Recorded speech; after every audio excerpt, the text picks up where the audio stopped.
It's time for a new episode of Faith in Fairways with the founder, Brad Thorberg, who after more than 16,000 lessons taught to over 2,000 golfers, has discovered the most forgotten and overlooked part of your golf game that is keeping you from playing your most consistent and confident golf ever.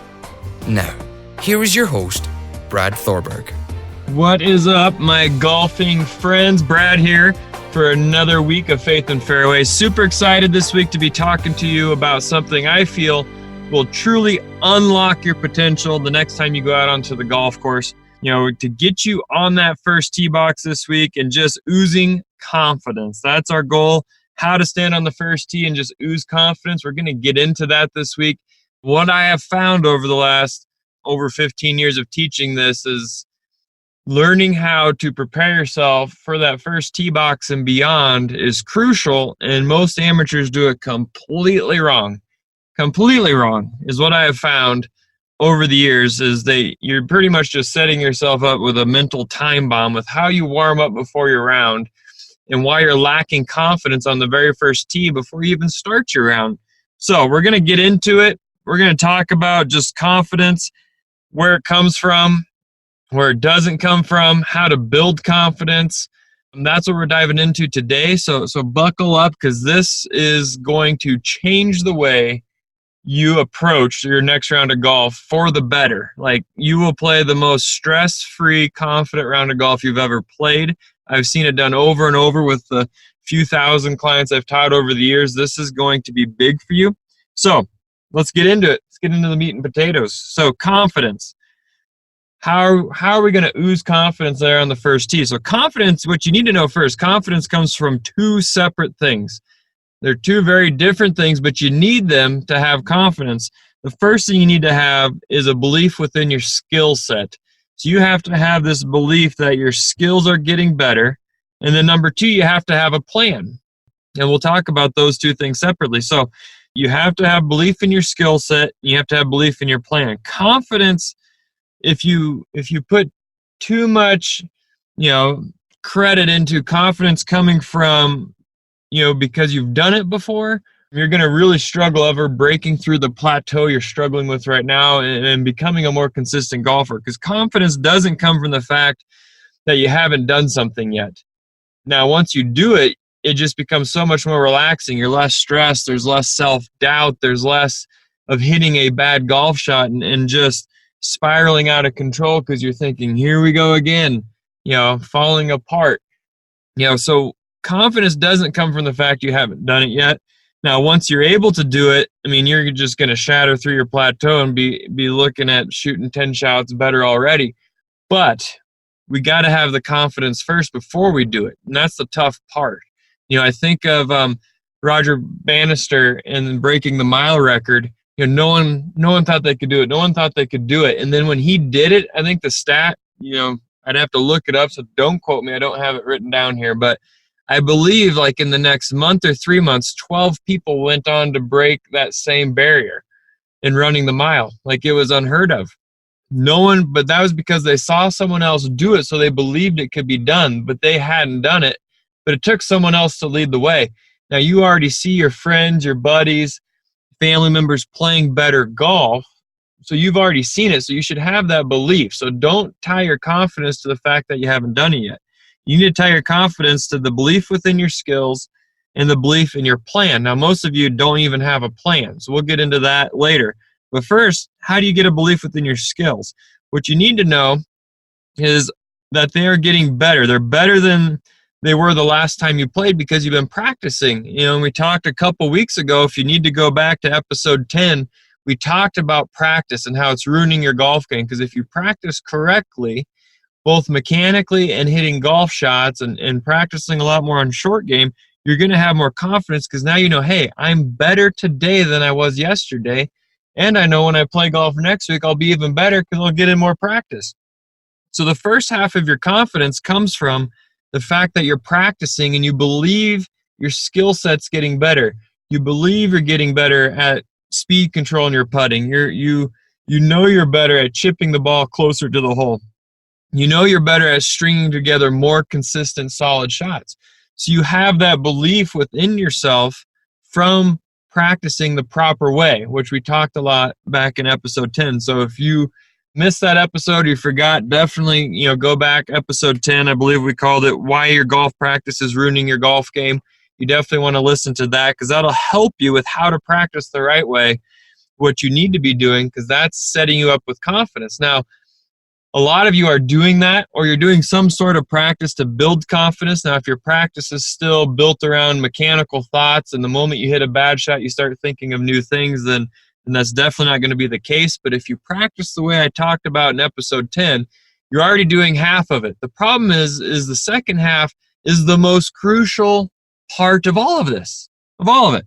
If you don't have think of this. If you don't have a plan, how confident are you, right? Like, as I'm recording this, it's football season, and I live in Colorado, so we think Denver Broncos, but I'm a huge, huge Nebraska football fan. Huge. Grew up in Nebraska. I'm a Cornhusker for life. I remember watching them in the 90s when they dominated everybody. So I'm sitting there thinking, how confident are those players to go out onto the field with no plan, no game plan, no scripted first 10, 15 plays on offense, no game plan of what to be looking for and how we're going to attack things on defense, just zero game plan. We just took the whole week off, played video games or whatever, and then we showed up for the game and said, all right, boys, get out there, go get them. Go get them, Tiger. How confident is the team with no plan? How confident, are the players and their coach if there's no practice plan, which we talked about in the practice episode in episode 10. So you got to have the plan in place to be oozing confidence. So what does that look like? Where does the plan come from for your round of golf? Well, the plan comes from your pre-round warm-up, and this is the number one thing I see everybody doing wrong, not warming up correctly. And this is what it looks like. This, does this sound familiar? Going out to the range, showing up, probably 50% of you listening show up 10 minutes before your tee time, and you're just rushing to the first tee, trying to throw your clubs on a cart, check in, grabbing a hot dog, a soda, beer, whatever, and you're running to the first tee box. The other half of you do show up, maybe 20 minutes early, maybe 30 minutes early. You get a bucket of balls, and you pound a bunch of drivers. You hit a few good ones, and all of a sudden you hit a bad one, so then you're like, oh, let me try this. Then you hit another good one, but then you hit another bad one that goes a different direction, so then you try something else. And the next thing you know, your 20, 30 minutes of practice goes by. You hit no chips, no putts, and your whole warm-up created 5 or 6 swing thoughts, and now you're just a basket case, not knowing what thought to think of before you go to the first tee. And we covered this in the practice episode of if that's how you're practicing, that's how you're training your mind on the course, but it's also how you're training your mind when you warm up. And you're just creating this basket case in your mind of all these different thoughts now as you go to the first tee. So now you're going to the first tee lacking confidence because you're like, gosh, I hit it 3 different directions with 5 different thoughts. I don't know what thought to have here on the first tee. And that is the absolute wrong way to warm up. You should not be trying to hit the ball straight and figure out how to make it go straight when you're warming up, 15 minutes before your round of golf. What you need to be doing is finding out what your tendencies are so you can create a plan of attack to take it out onto the golf course. Even though Brad has cracked the code to consistently breaking 90, there are still 3 major mistakes he's found from working with over 2,000 clients that will sabotage your round before you get to the first tee. Head to www.mygolfcode.com now to receive your free guide, where he outlines all 3 faults and provides you with some easy action steps to start playing more consistent golf today. So what a good pre-round warm-up looks like to give you a plan to go attack the golf course, to go take the test. I have a program, I call it, my cheat sheet warm-up, basically doing a tour player level warm-up in 30 or less minutes. This is huge. I've taken a handful of clients through this just in the last couple months, and they all went on to shoot career low rounds. I kid you not. It was incredible to see, because instead of wasting time on the driving range trying to fix their golf swing, we just simply said, hey, this is where it's going. We hit 5 or 6 drives. We hit 5 or 6 5 irons or hybrids. We hit 5 or 6 7 irons, some wedges. We do some pitching. and we figure out, all right, the driver's just out of control, so we're not going to hit it unless it's a wide open hole with no OB or penalty. But we can keep this club in play, so we're going to use that and manage the course accordingly. Most of you don't even think of not using your driver. You want to use it, I get that, but if it's going completely out of control, why on earth would you use it if your goal is to score well? So we go through this warm-up to figure out, all right, your hybrid is going an average of 200 yards, and it's going either straight or 40 yards right. So now we know, hey, I can aim at that tree off the tee box that's 220 yards away because I can't get there. And if I hit it straight, I'm perfect. And I have to cut or slice it all the way across, from the left back to the right, to get into trouble. And I know it's on average between straight to 40 yards right. So now I just play angles and I manage the course with what I have. So you go through this pre-round warm-up, you get your cheat sheet. I actually have these cheat sheet cards where you go through and you check the box and you kind of go, all right, this was roughly 15 yards right of where I was aiming. This was roughly 30 yards right where I was aiming. And you kind of get the average, so then you can go play angles, right? If you're mid-irons, if you warmed up and hit 5 or 6, 7 irons, and they're going anywhere from 5 right to 30 right, now you know, all right, I'm going to aim at the left edge of the green. If there's trouble right, I'm going to aim 10 yards off the left side of the green so I don't go into trouble. So you're playing to your tendency. You don't aim at flag sticks. You don't aim at middle of greens. You don't aim down the middle of the fairway, teeing it up in the middle, hoping this one thought's going to make it go straight. You warm up, creating a plan of tendencies, and then you learn how to manage the course by looking at the hole backwards, going, all right, I only need to hit this far off the tee to have a 7, 8, or 9 iron in.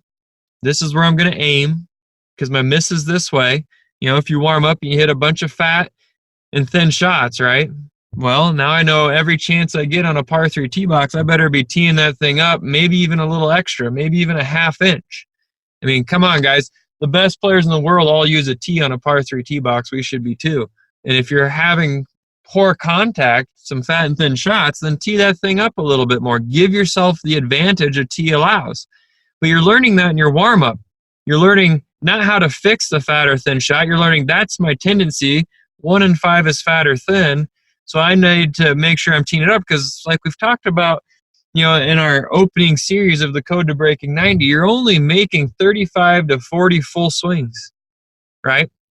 So if a fifth of those are going to be a slight chunk or thin, we want to definitely be using that to our advantage of teeing it up. If we know our tendency as the clubs get longer, go a little more to the right, we aim a little more left, but we pick targets that aren't reachable, or we club down so we don't get into trouble. And we play with what we have, not with what we want to have. But it takes a proper pre-round warm-up.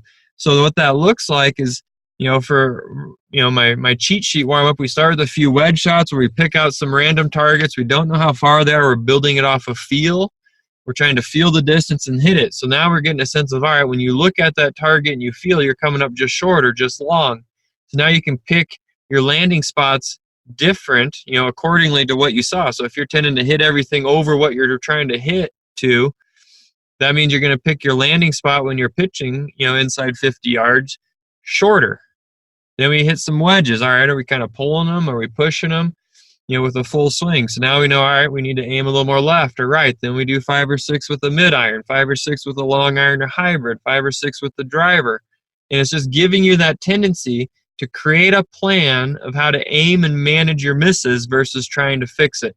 And if you do that and you stick to the plan, you'll be shocked as to how much easier it is to go play good golf and hit good golf shots because now you're confident. You have a plan.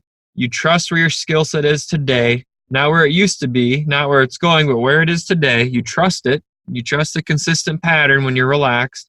You trust your plan, and you go out and play. Now, the biggest thing with that warm-up is hitting those 5 shots with the driver, the hybrid, the mid-iron, the wedge. So what is that, 20 shots, some wedge shots, or you're sitting 25, 30 balls is all you need. That shouldn't take more than 10, 15 minutes, and then you go spend the next 10, 15 minutes on the putting green. You hit a couple chip shots with your 8-iron, maybe a sand wedge to get a sense of how far it's flying versus rolling when you make a good contact. So you kind of know, all right, on these greens on a fairly flat lie. My 8-iron's flying 1/4 of the way and rolling 3/4. My sand wedge is flying 1/2, rolling 1/2. That gives you a sense of where to pick your landing spots and adjust based on slope for the day. Then, the most important piece is putting.